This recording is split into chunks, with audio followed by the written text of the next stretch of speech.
జిల్లాలో గ్రంథాలయాల అభివృద్ధికి తన వంతు కృషి చేస్తానని, గ్రంథాలయాల అభివృద్ధి ధ్యేయంగా ముందుకు సాగుతానని జిల్లా గ్రంథాలయాల సంస్థ చైర్మన్ సుహాసిని రెడ్డి తెలిపారు. చిన్నశంకరంపేట మండల కేంద్రంలో గ్రంథాలయాన్ని వారు తనిఖీ చేశారు. అనంతరం వారు మాట్లాడుతూ ఈ నెల 4వ తేదీన బాధ్యతలు స్వీకరించడం జరిగిందని, బాధ్యతలు స్వీకరించిన నుంచి ప్రతిరోజు గ్రంథాలయాలను పరిశీలించడం జరుగుతుందని, ప్రభుత్వ ఉద్యోగానికి కుస్తీ పడుతున్న వారి కోసం ప్రత్యేక పుస్తకాలను ఏర్పాటు చేయడం జరుగుతుందని తెలిపారు.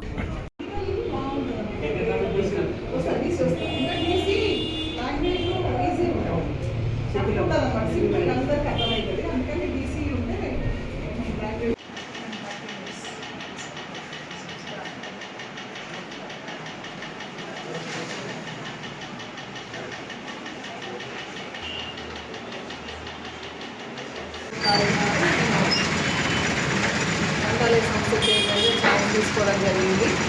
గ్రంథాలయాల పరిస్థితులు ఎట్లా ఉన్నాయి, ఇక్కడ ఏమైనా లోటుపాట్లు ఉన్నాయా, సవరించాల్సిన ఏమి ఉన్నాయో తెలుసుకోవడానికి ఈరోజు వివిధ గ్రంథాలయాలు విజిట్ చేస్తూ అందులో భాగంగా ఇక్కడ శంకరంపేట రావడం జరిగింది.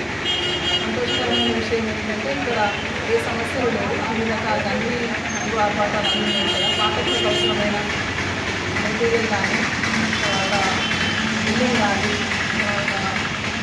చైర్స్ కానీ, టేబుల్స్ కానీ ఏ లోపు లేదని నా ఏదైతే గణేష్ గారు కూడా ఉంటారు. ఇంకా ఎక్కువ మంది ఈ గ్రంథాలయాన్ని వినియోగించుకోవాలని మా అభిలాష.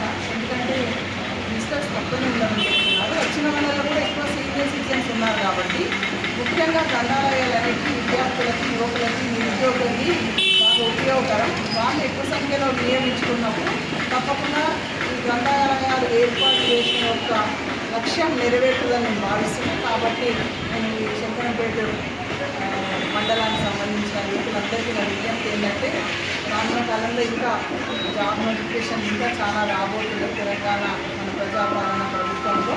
కాబట్టి ఈ గ్రంథాలయాన్ని విరివిగా వినియోగించుకోవాలి. అదేవిధంగా ఉద్యోగాల్లో మరి సక్సెస్ అయ్యి ఉద్యోగాలు సాధించి వాళ్ళు ఏ విధంగా సక్సెస్ కావాలి, గ్రంథాలయాన్ని వినియోగించుకోవాలని మరొకసారి చెప్తూ, ఇంకా రేపటికి వాళ్ళు వచ్చి వినియోగించుకున్న క్రమంలో ఏమైనా మనకు ఇంకా ఇవి తక్కువ ఉన్నాయి, ఈ మెటీరియల్ తక్కువ ఉంది, ఈ గ్రంథాలు అవసరం ఉన్నాయని వాళ్ళు చెప్పినట్టు తప్పకుండా అవి కూడా మరి నెరవేర్చే దిశలో ముందుకు తీసుకెళ్తాం. ఈ గ్రంథాలయాన్ని ఇంకా అభివృద్ధి పరంగా తీసుకెళ్ళడానికి మా వంతు కృషిని చేస్తాం.